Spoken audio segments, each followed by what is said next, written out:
This channel does not promote any violent, harmful, or illegal activities. All content provided by this channel is meant for an educational purpose only. Cancer Healer Center, a new beginning. ভূমিকম্পে কেঁপে উঠল Nepal. Richter স্কেলে কম্পনের মাত্রা 6.1। ভূমিকম্পের উৎসস্থল নেপালের সিন্ধুপালচক। রাত 2:30 নাগাদ কম্পন অনুভূত হয়। শিলিগুড়ি পাটনাতেও কম্পন অনুভূত। কিছুটা স্বস্তি সোনার দামে। এক টানা বাড়তে বাড়তে রেকর্ড অঙ্কে পৌঁছে গিয়েছিল পাকা সোনা এবং গয়না সোনার দাম। গত দুদিনে অনেকটাই কমলো দাম। প্রতি 10 গ্রাম সোনার দাম গত দুদিনে কমেছে প্রায় 1000 টাকা। প্রতি কেজি রূপোর দামও গত দুদিনে প্রায় 800 টাকা কমেছে। জয়পুরে বৈঠকের মাঝে বিজেপি কর্মীদের মাঝে মারামারি, একে অপরকে চড়, মাথা দিয়ে আঘাত। জয়পুর বিজেপি রাজ্য সভাপতি মদন রাঠোরের সামনেই সংঘর্ষ। পরিস্থিতি সামাল দেন অন্য বিজেপি কর্মীরা। ইডলি তৈরিতে প্লাস্টিকের শিট ব্যবহার নিষিদ্ধ করল কর্ণাটক সরকার। সূত্রের খবর, রাজ্যের 52টি হোটেলে ইডলি তৈরি করতে পলিথিন শিট ব্যবহার করা হয়। এই পলিথিন শিটে পাওয়া গিয়েছে কার্সিনোজেন নামের উপাদান, যা থেকে হতে পারে ক্যান্সার। আর এরপরেই রাজ্যের সমস্ত হোটেলে ইডলি তৈরির পলিথিন ব্যবহার নিষিদ্ধ ঘোষণা কর্ণাটক স্বাস্থ্য মন্ত্রকের। 1.5 মাস ধরে চলা মহাকুম্ভ মেলা শেষ হয়েছে বুধবার। বৃহস্পতিবারই প্রয়াগরাজের মেলা প্রাঙ্গণে মুখ্যমন্ত্রী যোগী আদিত্যনাথ আড়াইল ঘাটে সাফাই কর্মীদের সঙ্গে নদীর পাড় পরিষ্কার করলেন তিনি। সঙ্গমে গিয়ে আরতিও করলেন যোগী। সম্মানিত করেন কুম্ভ মেলার দায়িত্বে থাকা স্বাস্থ্যকর্মীদের।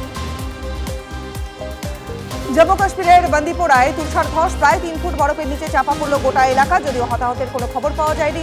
তুষার ধসের জেরে বন্ধ উপত্যকার একাধিক রাস্তা। পার্বত্য এলাকায় ব্যাপক তুষারপাত। ফেব্রুয়ারি শেষে প্রবল তুষারপাত কাশ্মীরে। নতুন পশ্চিমী ঝঞ্ঝার জেরে দুদিন ধরে বরফ পড়েই চলেছে। 3 ফুট পুরু বরফে ঢেকেছে উত্তর কাশ্মীরের গুরেজ উপত্যকা, সোনমার্গ, গুলবার্গও বরফের সাদা চাদরের তলায়। মার্চের শুরুতে আরও এক দফায় তুষারপাতের পূর্বাভাস রয়েছে। আইএসএলে ওড়িশা এফসির বিরুদ্ধে অ্যাওয়ে ম্যাচে নামছে মোহামেডান স্পোর্টিং। লাস্ট বয় মোহামেডানের কাছে মর্যাদার ম্যাচ। তারা জিতলে লাভ হতে পারে ইস্ট বেঙ্গলেরও। প্লে অফের দৌড়ে থাকতে ওড়িশার কাছে খুবই গুরুত্বপূর্ণ এই ম্যাচ।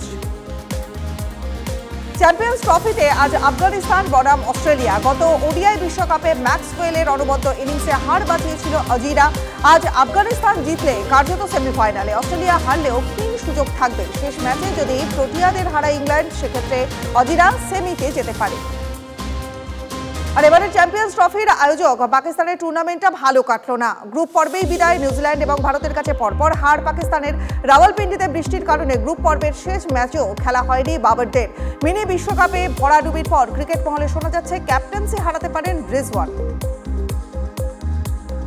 রবিবার চ্যাম্পিয়ন্স ট্রফিতে গ্রুপের শেষ ম্যাচ ভারতের। প্রতিপক্ষ নিউজিল্যান্ড এবং দুই দল আগেই সেমিতে চলে গিয়েছে। নিয়ম রক্ষার ম্যাচ। ভারত এবং নিউজিল্যান্ড বিশ্রাম দিতে পারেন গুরুত্বপূর্ণ ক্রিকেটারদের। শোনা যাচ্ছে রোহিত শর্মা বিশ্রাম নিতে পারেন।